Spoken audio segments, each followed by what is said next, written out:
waktu 24 jam sehari, 7 hari seminggu, dan 30 hari sebulan. Tetapi dari sekian banyak waktu yang barusan saya sampaikan, apakah kamu sudah meluangkan waktu setidaknya 1 hari untuk diri kamu sendiri? Coba diingat-ingat lagi, dipikir-pikirin lagi, kira-kira kamu udah pernah belum nih ngeluangin waktu untuk diri kamu sendiri? Atau jangan-jangan belum pernah lagi? Me time, atau waktu yang sengaja kita luangkan untuk diri kita sendiri demi melakukan kegiatan apapun yang kita suka. Walaupun hanya sekedar tiduran di depan TV, lalu menonton semua film yang kita suka, atau bermain bersama hewan peliharaan kesayangan kita, atau memasak makanan favorit kita, atau bahkan kamu pengen jalan-jalan sendirian. Ya kayak misalnya jalan-jalan ke mall gitu, ya sekedar jalan-jalan aja. Hal-hal kecil seperti itu sangat bermanfaat bagi diri kita.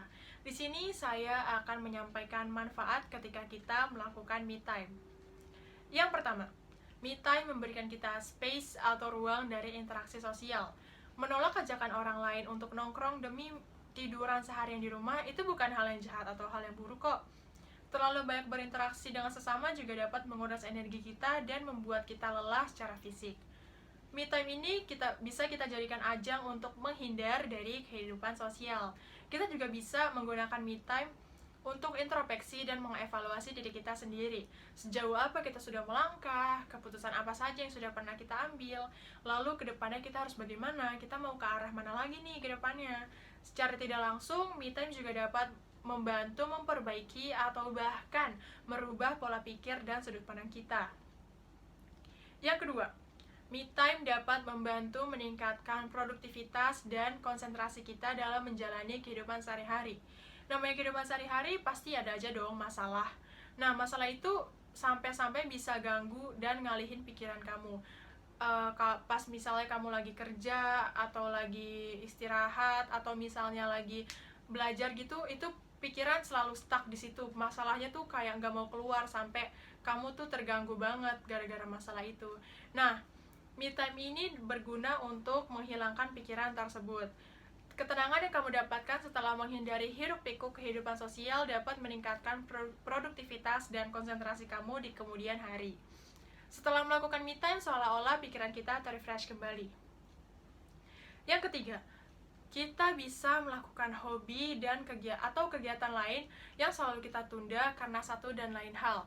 Kayak misalnya kita pengen yoga, kita pengen ngedekorasi ulang kamar kita, atau bahkan kita belum pernah baca buku yang udah lama kita beli, bahkan segelnya pun masih ada. Atau misalnya kita juga bisa kok ngelakuin hobi yang kita suka, dan nggak pernah kita lakuin karena kita tuh nggak punya waktu.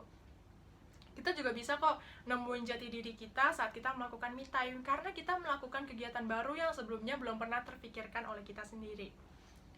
Saya pernah dulu punya kegiatan atau keinginan yang selalu saya tunda karena nggak punya waktu, yaitu keliling Jakarta naik MRT. Dulu saya udah ngerencanain dari yang awalnya mau pergi sama temen-temen sampai akhirnya pergi sama keluarga. Tapi dari semua itu bener-bener gak ada yang jadi. Akhirnya saya gak jadi-jadi pergi naik MRT. Tapi beberapa waktu lalu saya sengaja meluangkan waktu untuk diri saya sendiri. Lalu saya naik MRT Jakarta sendirian, keliling Jakarta sendirian naik MRT. Gak banyak sih hal yang saya lakuin, cuman jalan-jalan santai, abis itu duduk di MRT, lalu memperhatikan sekitar, berpikir-pikir ringan. Tapi sensasinya tuh luar biasa banget. Setelah saya melakukan me time itu, saya menjadi jauh lebih enak dan jauh lebih lega gitu. Jadi, jika kamu ingin rehat sejenak dari kehidupan sosial, ingin meningkatkan produktivitas dan konsentrasi, dan ingin melakukan hobi, lakukanlah me time. Luangkanlah waktu untuk diri kamu sendiri. Gak apa-apa kamu nolak ajakan orang lain untuk memanjakan diri kamu sendiri, gak apa-apa. Itu bukan hal yang jahat atau hal yang buruk kok. Kamu selalu nerima ajakan orang lain dengan alasan tidak enak kalau menolak. Hey, kamu juga sering menolak diri kamu sendiri. Kamu sering menolak untuk melakukan me time. Kamu selalu ingin menghabiskan waktu yang kamu punya untuk dihabiskan bersama orang lain. Sebenarnya nggak apa-apa sih kalau misalnya kamu ingin menghabiskan waktu yang kamu punya untuk dihabiskan bersama orang lain. Nggak apa-apa, itu pilihan kamu sendiri. Tetapi jangan lupa untuk meluangkan waktu untuk diri kamu sendiri. Karena kamu juga perlu istirahat. Kalau misalnya kita nggak istirahat, sama aja kita tega dengan diri kita sendiri. Banyak orang yang takut dengan stigma sendiri itu menyedihkan.